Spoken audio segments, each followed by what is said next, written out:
महादेवाय ते म्हणावे.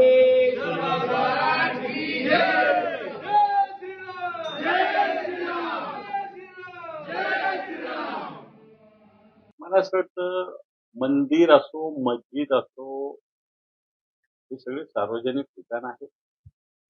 तुषार कोण शंकराचार्य लागून गेला का आराम करून?